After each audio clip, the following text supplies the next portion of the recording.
Hello दोस्तों, मैं हूं नंदिनी चिया। आज मैं हमारे नेता प्रोग्राम में जिस नेता के बारे में बात करूंगी, उन्होंने देश की राजनीति में एक अलग पहचान स्थापित की है। हम बात करेंगे असम के मुख्यमंत्री हेमंत बिस्वा शर्मा के बारे में। मैं ये नहीं चाहता हूँ मेरा नाम इतिहास में लिखा होना चाहिए, लेकिन अगर कौम का कभी इतिहास बनता है तो लिखना चाहिए कि ये असम से मौलवी से ज्यादा मुसलमान समाज में डॉक्टर ज्यादा होता है।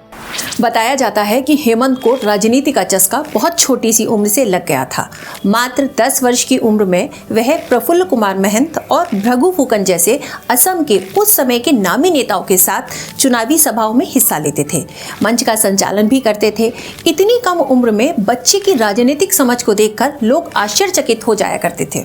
हेमंत ने गुवाहाटी के कॉटन कॉलेज से अपनी पढ़ाई पूरी की।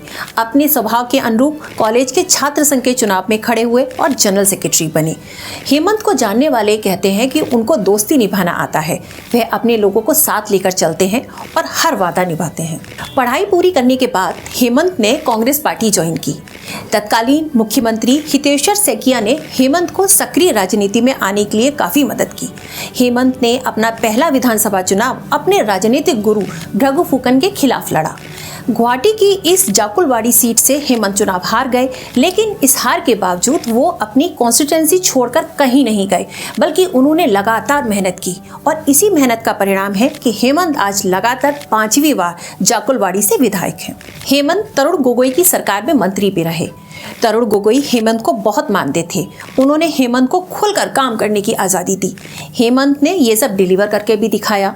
तरुण गोगोई और हेमंत के बीच रिश्तों में दरार तब आई जब तरुण गोगोई ने अपने बेटे गौरव गोगोई को राजनीति में लाने का फैसला किया और उसको आगे बढ़ाने लगे।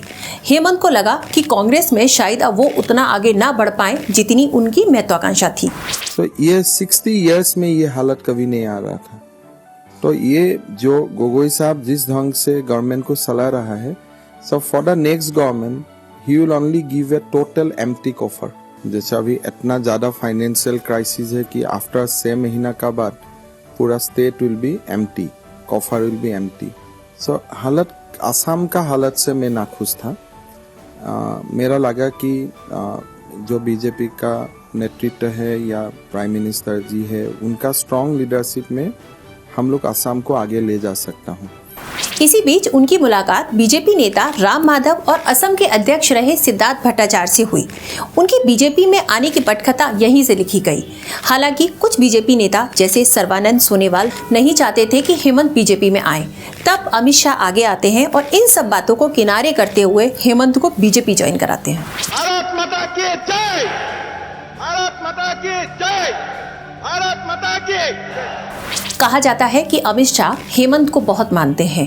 असम ही नहीं बल्कि पूर्वोत्तर के किसी भी राज्य में बीजेपी अगर संकट में है तो अमित शाह इस संकट से निपटने की जिम्मेदारी हेमंत को देते हैं और हेमंत हर समस्या का समाधान अपने राजनीतिक कौशल और मैनेजमेंट स्किल से करते हैं।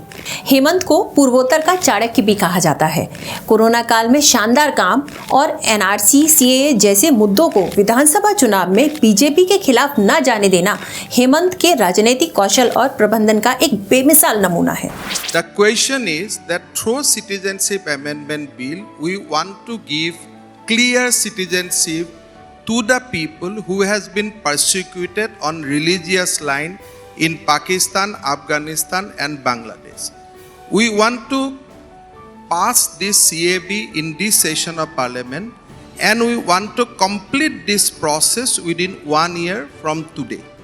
आज हेमंत असम के मुख्यमंत्री हैं और अपनी एक मजबूत छवि का निर्माण करने में सफल हुए हैं। हेमंत को जानने वाले कहते हैं कि असम के मुख्यमंत्री का पद भी उनकी राजनीतिक यात्रा का मात्र एक पड़ाव भर है, अंतिम मुकाम नहीं है। हमारे नेता प्रोग्राम में अगली बार हम किसी नए नेता पर चर्चा करेंगे। हमारे इस प्रोग्राम को देखने के लिए आप सबका बहुत बहुत धन्यवाद।